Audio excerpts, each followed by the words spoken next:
Jabalpur Bharatiya Janata party ने लोकसभा चुनाव की तैयारी शुरू कर दी है। इसे लेकर प्रदेश के नगरीय प्रशासन मंत्री और राष्ट्रीय महासचिव कैलाश विजयवर्गीय ने जबलपुर के भाजपा कार्यालय में संगठन के पदाधिकारियों की एक बैठक ली। इस बैठक में पार्टी के तमाम जनप्रतिनिधि शामिल हुए। खास तौर पर लोकसभा चुनाव को लेकर विधानसभाओं के बनाए गए क्लस्टर प्रभारी और पन्ना प्रमुख इस बैठक में विशेष रूप से शामिल हुए, जिन्हें यह निर्देश दिए गए कि वे लोकसभा चुनाव की तैयारी में जोर शोर से जुट जाएं और बूथ स्तर पर जाकर बूथ जीतने की रणनीति पर काम करें, क्योंकि बूथ जीतकर ही कोई भी चुनाव जीता जा सकता है। इसलिए वे अपने बूथों पर फोकस करें।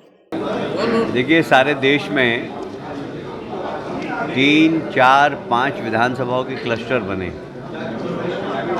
और उन क्लस्टरों पे संगठनात्मक काम ठीक तरीके से हो, चुनाव को दृष्टिकोण रखते हुए। इसलिए देश के सभी नेता उन क्लस्टरों में जा रहे हैं। यहाँ तक कि हमारे राष्ट्रीय नेता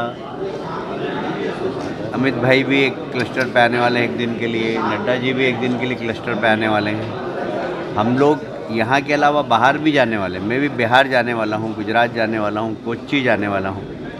तो ये सब हमारे कुल मिलाकर चुनाव को दृष्टिगत रखते हुए ये सारे क्लस्टर के अंदर पोलिंग बूथ को मजबूत करना और पन्ना प्रमुख और पेज प्रमुख की हमारी रचना है, वह सार्थक हो, इसके लिए हम लोग प्रयास कर रहे हैं। फिर चुनाव का कार्यालय, चुनाव की सारी व्यवस्थाएं कि एक प्रबंध कमेटी की बैठक है, उसमें चुनाव में किस किस की क्या क्या जवाबदारी इस संदर्भ में चर्चा करेंगे। तो कुल मिलाकर ये मान के चलिए कि लोकसभा चुनाव की तैयारी किए बैठे।